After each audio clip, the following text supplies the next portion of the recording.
Merry Mead. This video is going to discuss a little bit about fairy magic. It's just the basics. There will be further videos that dive deeper. The ending also has a meditation. Feel free to write it down and take as long as you want with the meditation, or quickly move through it, whichever suits you best. Fairy magic is not a whimsical escape into fantasy. It is a sacred, ancestral practice rooted in reverence, reciprocity, and deep ecological awareness. The fae, or the hidden folk, are ancient spirits of nature, guardians of liminal spaces, and keepers of forgotten wisdom. To work with fairy magic is to enter into a living relationship with the land, its memory, and its mysteries. It is not a path of domination or control, but of listening, honoring, and co-creating. Fairy magic is inherently animistic and relational. It recognizes that every tree, stone, stream, and breeze is alive with spirit, and that some spirits are older, wiser, and more powerful than others. The fae are often categorized into various types. Nature spirits, guardians of specific plants, trees, rivers, and groves. Elemental fae, aligned with earth, air, fire, and water, similar to elemental dragons, but more localized and subtle. Ancestral fae, spirits that dwell between the worlds and may be linked to ancestral lands or bloodlines. Seelie and unseelie courts. In some traditions, fae are divided into seelie and then the more mischievous or shadowy unseelie courts. This duality reflects the complexity of their nature, not good or evil, but multifaceted. Fairy magic is subtle, symbolic, and often indirect.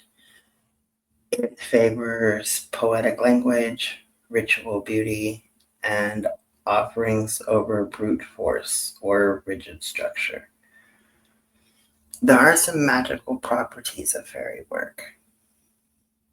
Healing, especially emotional and plant-based healing. Fae often guide herbalists and green witches. Divination. Fae are masters of omens, dreams, and symbolic messages. Protection.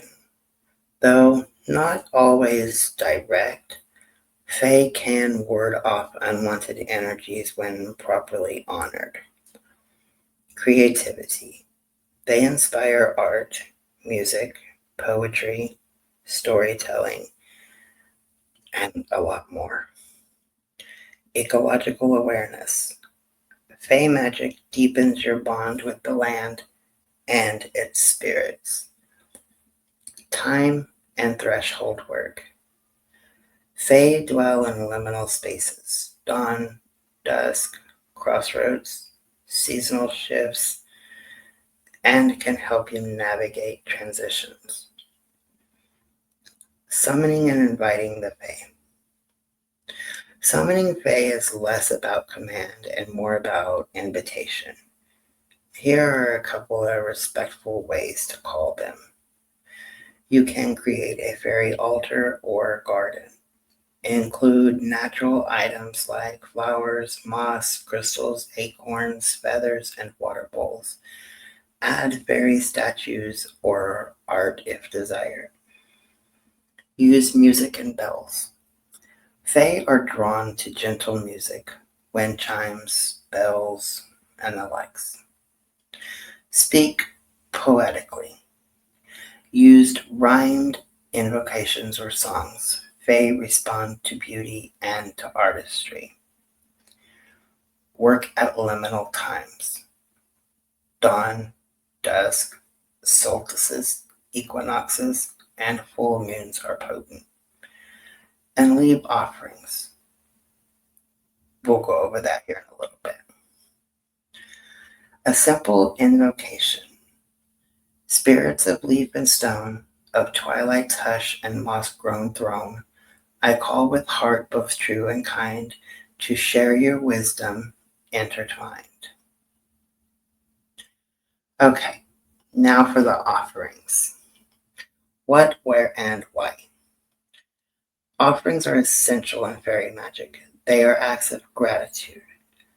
You can offer food, such as milk, honey, bread, berries, chocolate, organic and in small amounts, of course. Natural items, crystals, flowers, herbs, feathers. Art, poetry, songs, homemade crafts. Acts of kindness, planting trees, cleaning natural spaces, protecting wildlife. Where to leave them? Fairy trees. Hawthorn, elder, oak, and rowan are sacred. Fairy rings. Naturally occurring mushroom circles. Never step inside. Crossroads or grove entrances. Liminal spaces are ideal. Your altar or garden, especially if it's dedicated to Fae work. How to offer. Always ask permission from the land. Leave offerings with intentions and a spoken blessing.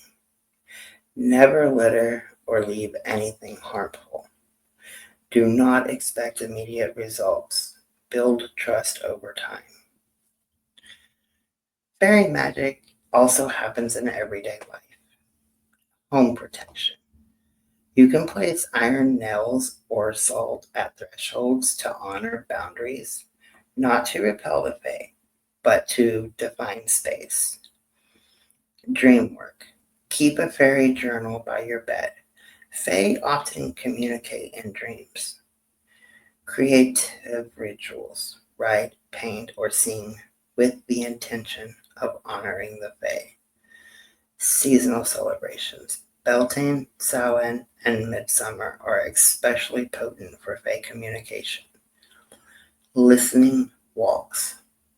Wander in nature without an agenda. Listen, notice, leave small offerings. Cautions and ethics. Fae are not toys or servants. They are powerful, ancient beings with their own agendas. Never lie or make promises that you cannot keep. Do not demand or try to control them. Avoid disrespecting the sacred places. Be mindful of cultural traditions. Fae lore varies across the regions. Respect, humility, and beauty are the best tools. Now, for the meditation. If you would like to go and get a pen and paper, get your journal, whatever, pause the video, get it, and then come back and I will read this in a way that you should be able to keep up with writing. If not, feel free to pause in the middle and go from there. You can add different things to this meditation. You can make it last as long as you want or as quickly as you need it. It is called the Hollow Hill. Settle into a quiet space. Light a candle or place a flower before you. Close your eyes. Breathe deeply. Imagine walking through a twilight forest. The air is thick with scent, earth, blossoms, rain. You come upon a hollow hill, glowing faintly. A door opens in the moss. You step inside. The air shimmers. Fae beings gather, some winged, some cloaked in leaves, some glowing like stars. They do not speak, but you feel their presence. One steps forward and offers you a gift, a symbol, a word, a feeling. Receive it. Breathe it in. Offer your gratitude. Leave a token of your own, an image, a promise, a song. Slowly step back through the door, and the hill closes. You return to the forest changed. Breathe deeply, open your eyes, and record what you have received. Blessed be.